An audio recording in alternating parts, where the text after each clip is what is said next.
हम लेकर आ चुके हैं फिर से आप लोगों के लिए शाम की सभी ताज़ा और बड़ी खबरें। एक एक कर आपको सारी खबरों की जानकारी देंगे। देश दुनिया में आज क्या कुछ हो रहा है। सबसे पहली जो बिग ब्रेकिंग निकल आ रही है, कफिल खान की मां ने याचिका दायर की। जी हाँ, उनके बेटे को लगातार जो है यहाँ पर टॉर्चर किया जा रहा है यूपी पुलिस द्वारा, और उनको जो जानबूझकर बाहर नहीं आने दिया जा रहा है। ऐसे में अब आनन फानन में होगी सुनवाई, इसके बारे में विस्तार से बताएंगे। दूसरी जो बिग ब्रेकिंग निकल कर आई, राहुल गांधी ने फिर से एक बार बोला पीएम पर हमला। जी हाँ, कहा देश की आर्थिक स्थिति 7 महीने बाद देखने लायक होगी। ये देश इतना ज़्यादा गरीबी पे आ जाएगा कि पीएम मोदी मुंह छुपाते घूमेंगे। इसके बारे में विस्तार से बताएंगे। तीसरी जो बिग ब्रेकिंग निकल कर आ रही है, आप लोग बता दें, असदुद्दीन ओवैसी एक बार फिर से भड़के, कहा मुसलमानों को टारगेट करना नहीं छोड़ रही है बीजेपी। जी हाँ, लगातार यूपी में एनकाउंटर हो रहा है, तो वहीं पर दूसरी तरफ आमिर खान से लेके तो सलमान खान तक को टारगेट किया जा रहा है बीजेपी के अंधभक्तों द्वारा। इसके बारे में विस्तार से बताएंगे। तीसरी जो बिग ब्रेकिंग निकल कर आ रही है, आप लोगों को बता दें, असदुद्दीन ओवैसी ने और भी कुछ 2-4 बातें की, उसके बारे में भी विस्तार से बताएंगे। वहीं पर आप लोग बता दें, अगली जो बिग ब्रेकिंग निकल कर आ रही है, एक बार फिर से जो है यहाँ पर ममता बनर्जी ने खोली पीएम मोदी और योगी की पोल। कहा गुंडा राज चलाकर लोगों को डरा धमकाकर इस देश की लोकतंत्र को पूरी तरीके से बर्बाद करने में जुट गई है बीजेपी की सरकार। इसके बारे में विस्तार से बताएंगे। वहीं पर पांचवी जो बिग ब्रेकिंग निकल कर आ रही है, आप लोगों को बता दें, एक बार फिर से जो यहाँ पर भड़के हैं कमलनाथ। जी हाँ, कहा सरकार गिराकर सरकार बनाने में विश्वास रखती है शिवराज सरकार, ऐसी बिकाऊ सरकार को कोई वोट नहीं देगा। इसके बारे में विस्तार से बताएंगे। वहीं पर आठवीं जो बिग ब्रेकिंग निकल कर आ रही है, एक बार फिर से भड़के हैं उद्धव ठाकरे। जी हाँ, कहा जानबूझकर बिहार चुनाव के लिए बीजेपी सुशांत मामले को लगातार उछालती जा रही है और इस मामले को, इतने बहुत छोटे मामले को बड़ा करती जा रही है। इसमें क्या कुछ बड़ी बातें बोली हैं ये भी आपको बताएंगे। खैर चलिए बढ़ते हैं सबसे पहली और बड़ी खबर की ओर। दरअसल आप लोग बता दें, एक बार फिर से असदुद्दीन ओवैसी भड़ते हैं पीएम मोदी पर। असदुद्दीन ओवैसी का कहना है कि लगातार पीएम मोदी अमीर मुसलमानों को टारगेट करने में लगी है बीजेपी की सरकार। दरअसल उनका कहना है कि आमिर खान से लेके तो सलमान खान से लेके तो आम इंसान तक मुसलमानों को नहीं छोड़ा जा रहा है। ये वही सलमान खान है जिन्होंने पीएम मोदी का काफ़ी सपोर्ट किया था, और सलमान की वजह से ही कहीं ना कहीं पीएम मोदी एक बार जीते भी थे। लेकिन जब सलमान को ये नहीं पता था कि पीएम मोदी आगे चल के हिंदू मुसलमान का खेल खेलने वाले, ऐसे में यहाँ पर असदुद्दीन ओवैसी कहना है कि फ़र्जी इनकाउंटर किए जा रहे हैं जिसमें कोई सबूत या ना गवाह भी नहीं है। उसके बावजूद भी जैसे ही पता चलता है कि ये मुसलमान है तो उसका इनकाउंटर कर दिया जाता है यूपी में, और इसको लेकर काफ़ी बड़ी बातें बोलते हुए नजर आए असदुद्दीन ओवैसी। उनका कहना है कि आज लोकतंत्र का पूरी तरीके से गला घोटने में लग गई है बीजेपी। आने वाले समय में अगर ऐसा ही चलता रहा तो लोकतंत्र पूरी तरीके से ख़त्म हो जाएगा। इसको लेकर उन्होंने काफ़ी चिंता जताई है। खैर चलिए बढ़ते हैं एक और अगली बिग ब्रेकिंग की तरफ। बता दें, अगली जो बड़ी खबर निकल कर आ रही है, कफिल खान को लेकर फिर से एक बार एचसी में सुनवाई। जी हाँ, दरअसल आप लोगों को बता दें, कफिल खान की मां ने एक याचिका दायर की है जिसमें बताया जा रहा है कि उनके बेटे को जानबूझ के फंसाया जा रहा है और छोड़ा नहीं जा रहा है।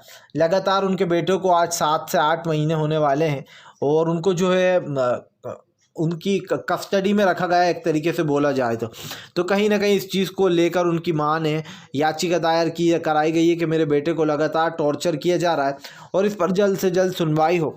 अब ऐसे में आप लोगों को बताया जा रहा है कि जल्दी ही कफिल खान पर सुनवाई होने वाली है। खैर चलिए बढ़ते हैं एक और अगली बिग ब्रेकिंग की तरफ। बता दें, अगली जो बड़ी खबर निकल कर आ रही है, एक बार फिर से भड़के राहुल गांधी पीएम मोदी पर।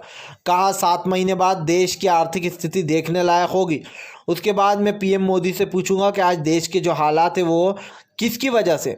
आप लोगों को बताया, दरअसल गरीबी तेज़ी से आ रही है, और ऐसे में राहुल गांधी की बात बिल्कुल सही है कि पीएम मोदी देश के लिए कुछ भी नहीं कर रहे हैं। जो उन्होंने लोगों से वादे किए थे उसका उल्टा काम कर रहे हैं। जहां पर स्कूलों को बेचा जा रहा है तो वहीं पर ट्रेनों को प्राइवेट किया जा रहा है। कई हवाई अड्डे ऐसे हैं जिनको बेच दिया जा रहा है। राहुल गांधी कहना है एक एक कर सारी चीज़ें देश की बेची जा रही हैं। लेकिन सबसे बड़ी बात यह है, राहुल गांधी कहना है कि देश की जिस तरीके से आर्थिक स्थिति डामाडोल हो रही है, इसको लेकर सरकार कुछ भी नहीं कर रही है। सरकार तो सिर्फ सरकार गिराकर सरकार बनाने में विश्वास रखती है। उन्हें अब देश के नौ यानी कि जो नौजवान हैं उनके वोटों की अब कोई ज़रूरत नहीं है, देश की जो जनता है, क्योंकि भाई अब खरीदी से ही काम चल रहा है बीजेपी का। एक सरकार खरीदती है, दूसरी गिरा देती है। तो ऐसे में राहुल गांधी ने कहा कि हर जगह घोटाला देखने को मिल रहा है, कभी ईवीएम मशीन के ऑफिस में, तो कभी जो है लोगों को गलत तरीके से प्रचार कराने में, हर जगह फेसबुक पर तक काला चिट्ठा खुलता हुआ नजर आया बीजेपी का। तो इस पर राहुल गांधी ने चिंता जताई है और उनका कहना है कि पीएम मोदी हर सिचुएशन से भागते हैं। नेपाल जैसे छोटे देशों के सामने भी पीएम मोदी जो घुटने टेक देते हैं, और ये बात बिल्कुल सच्ची बोलते हुए नजर आए हैं राहुल गांधी। खैर चलिए बढ़ते हैं एक और अगली बिग ब्रेकिंग की तरफ।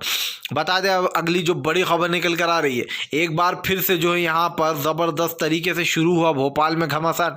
जी हाँ, कमलनाथ ने बोला कि बिकाऊ सरकार नहीं चाहिए लोगों को, और शिवराज सरकार ने लोग सब कुछ जानकर 1.5 साल चली हुई सरकार को जानबूझकर पहले गिराया और फिर अपनी सरकार बनाई।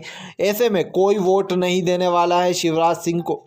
कमलनाथ का बड़ा खुलासा, उनका कहना आज की तारीख में जब लोगों भूखे प्यासे मर रहे हैं और भोपाल में भुखमरी बढ़ती जा रही है, किसानों को उनका हक नहीं मिल रहा है, ऐसे में कमलनाथ का कहना है कि बीजेपी को कोई भी वोट नहीं देगा, क्योंकि उन्हें ऐसा लगता है कि कहीं ना कहीं जनता जानती है कि यहाँ पर बीजेपी ने क्या किया है। पहले से ही कई बात ऐसी हैं जिसमें यहाँ पर आप लोगों को बता दें, ये चीज़ कहीं ना कहीं बताई भी गई है कि इस चीज़ को लेकर ओबियसली सोशल मीडिया हो या फिर कहीं पर भी इन लोगों के काले चिट्ठे खुलते हुए नज़र आए हैं, और जो है यहाँ पर इन लोगों को बातचीत में ही पता चल जाता है कौन क्या कर रहा है। खैर चलिए बढ़ते एक और अगली बिग ब्रेकिंग की तरफ। बता दें अगली जो बड़ी खबर निकल कर आ रही है, ममता बनर्जी ने फिर से एक बार बोला है पीएम पर अपना हमला। दरअसल आप लोग बता दें, ममता बनर्जी का कहना है कि एक बार फिर से यूपी में ज़बरदस्त तरीके से जो वारदात हुई है 12 साल की बच्ची के साथ, उसको लेकर काफ़ी लोगों ने हमला बोला है पीएम पर। इसी के साथ साथ रवीश कुमार ने भी हमला बोला। उनका भी यही कहना है कि क्राइम बढ़ता जा रहा है, लेकिन बीजेपी की सरकार अब कभी किसी को फांसी नहीं देगी, क्योंकि भाई आने वाले वोटों में वोट नहीं मिलेंगे। जी हाँ, जैसे निर्भया का केस हुआ था वैसा ही एक केस हुआ है, जिसको लेकर ज़बरदस्त तरीके से ममता बनर्जी भी भड़कती हुई नजर आई, जहाँ पर उनका कहना है कि बीजेपी गुंडों को पालती है, और गुंडा ज़्यादातर बीजेपी में जितने भी विधायक हैं या नेता हैं वो ज़्यादातर इसी टाइप के हैं, पढ़े लिखे लोग नहीं हैं। तो यहाँ पर ज़बरदस्त तरीके से ममता बनर्जी पोल खोलती हुई नजर आई हैं। खैर चलिए बढ़ते हैं एक और अगली बिग ब्रेकिंग की तरफ। बता दें अगली जो बड़ी खबर निकल कर आ रही है, पाकिस्तान पड़ोसी देश में कोरोना के जो मामले हैं वो सबसे कम हो गए। जी हाँ, एक तरफ हमारे हिंदुस्तान में ये आंकड़े बढ़ते जा रहे हैं, तो वहीं दूसरी तरफ पाकिस्तान ने इस पर काबू पा लिया। बताया जा रहा है पाकिस्तान में सबसे कम आंकड़े निकल कर सामने आ रहे हैं। आप लोग बता दें, एक तरफ इंडिया में लगातार मोदी सरकार पूरी तरीके से फेल हो गई है लॉकडाउन के चलते, तो वहीं दूसरी तरफ पाकिस्तान यानी पड़ोसी मुल्क में काफ़ी कम हो गए हैं कोरोना के केस। इससे साफ साफ दिखाई देता है कि यहाँ पर सरकार पूरी तरीके से चूक रही है। खैर चलिए बढ़ते हैं एक और अगली बिग ब्रेकिंग की तरफ।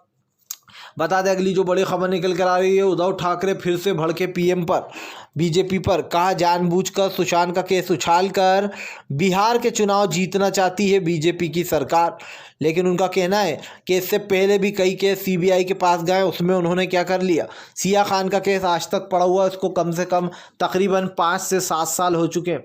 और भी बड़े बड़े केस जो है सीबीआई के पास गए, लेकिन सीबीआई उन केसों को भी ताक में पटक देती है। तो कहीं ना कहीं उद्धव ठाकरे ये बोलते हुए नजर आए। खैर अगर आप भी पूर्ण जो दिल से शांतिपूर्ण ढंग से पीएम मोदी की इन सभी ख़राब नीतियों का दिल से विरोध करते हो, तो इस वीडियो को दिल से लाइक करके हमारे चैनल को सब्सक्राइब कीजिए, क्योंकि हम एक ऐसे निष्पक्ष पत्रकार हैं जो कि आप तक सिर्फ सच और सच पहुंचाने की कोशिश करते हैं। तो मिलेंगे आपसे नेक्स्ट वीडियो में, तब तक के लिए वंदे मातरम, जय हिंद।